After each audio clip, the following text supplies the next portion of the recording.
pagi. Hari ini kita masuk bab baru tentang semangat beribadah dengan meyakini hari akhir.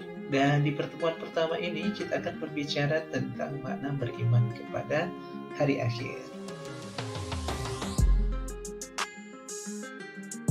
Nah, ini adalah peta konsep dari makna beriman kepada hari akhir. Ada 3 subtopik yang akan kita bahas kali ini. Yang pertama adalah hari akhir menurut Al-Quran. Itu kita sudah tahu dibagi menjadi 2, yaitu kiamat sughra atau kecil dan kiamat kubra atau besar. Kemudian pembahasan yang kedua adalah hari akhir menurut ilmu pengetahuan. Ada menurut biologi dan ada juga menurut teori fisika. Dan yang ketiga adalah bukti indrawi terjadinya hari akhir. Ini kita bisa ambilkan dari riwayatnya Imam At-Tabari dan juga Ibnu Katsir yang menceritakan bahwasanya ada peristiwa pembunuhan yang dipermasalahkan oleh Bani Israel yang menjadi bukti indrawi terjadinya hari akhir. Dan juga ada kisah yang diabadikan dalam Al-Quran tentang kisah Nabi Ibrahim dan burung-burung yang dicacahnya kemudian diletakkan di tiap-tiap bagian di atas bukit. Yuk, kalau semakin penasaran, kita buka bab selanjutnya. Nah, yang kita bahas pertama adalah hari akhir menurut Al-Quran. Sebagaimana kita tahu nih, kiamat dibagi menjadi 2. Yang pertama adalah kiamat sughra. Apa sih kiamat sughra? Kiamat sughra adalah peristiwa datangnya kematian bagi semua makhluk, termasuk manusia yang bersifat lokal dan individu. Hal ini diabadikan oleh Al-Quran di dalam Al-Quran, tepatnya dalam Quran surah Al-Imran ayat 185. Allah berfirman yang artinya tiap-tiap yang berjiwa akan merasakan mati. Sesungguhnya pada hari kiamat sajalah disempurnakan pahalamu. Kemudian ada peristiwa-peristiwa yang harus diimani, yang pasti terjadi sesudah kematian. Di antaranya adalah 1. Fitnah kubur, yang kedua adalah siksa dan nikmat kubur.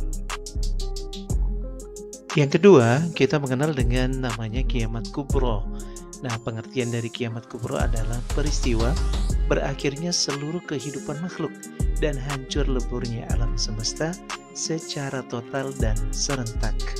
Ada beberapa ayat yang menjelaskan tentang terjadinya kiamat kubro. Salah satunya adalah Quran Surat At-Takwir ayat 1-3. Nah, anak-anak, selanjutnya setelah kita tadi sebelumnya berbicara tentang hari kiamat menurut Al-Quran. Nah, sekarang kita berbicara tentang hari akhir menurut ilmu pengetahuan.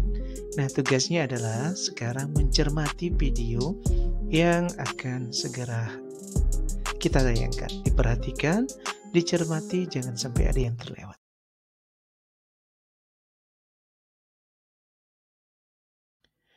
Nah, setelah lihat penjelasan dari video tersebut, kita mendiskusikan bersama-sama. Kalian sudah dibagi kelompoknya, silakan bergabung dengan kelompoknya, kemudian diskusikan bersama kelompok kalian tentang isi video yang menjelaskan tentang hari akhir menurut astronomi yang barusan saja kita lihat. Pertanyaannya adalah, didiskusikannya adalah, apakah kalian setuju atau tidak setuju dengan isi video tersebut? Jika kalian setuju, sebutkan 3 alasannya. Jika kalian tidak setuju, juga sebutkan alasannya. Dan alasannya harus disertai dengan fakta, harus disertai dengan referensinya. Dimulai dari sekarang. Dan pembahasan kita berikutnya adalah bukti indrawi terjadinya hari akhir. Ada 2 peristiwa yang disebutkan. Yang pertama adalah peristiwa pembunuhan yang dipermasalahkan oleh Bani Israel. Kemudian orang tersebut dihidupkan kembali oleh Allah Subhanahu wa Ta'ala hanya dengan perantaraan daging sapi yang dipukulkan ke tubuh orang yang terbunuh. Dalilnya adalah Quran Surah Al-Baqarah ayat 72-73. Dan peristiwa lain yang diabadikan dalam Al-Quran terkait dengan bukti indrawi terjadinya hari akhir adalah peristiwa Nabi Ibrahim dan burung-burung yang dicincangnya. Kemudian daging burung-burung yang dicincang tadi kemudian diletakkan di tiap-tiap bagian atas bukit. Lalu Allah Subhanahu wa taala berfirman, "Panggillah, niscaya mereka datang kepadamu dengan segera." Dalilnya adalah Quran Surah Al-Baqarah ayat 260. Kita tutup pelajaran kali ini dengan mengucapkan hamdalah bersama-sama. Alhamdulillahirabbil alamin. Dari saya ada hilapnya mohon maaf. Assalamualaikum warahmatullahi wabarakatuh.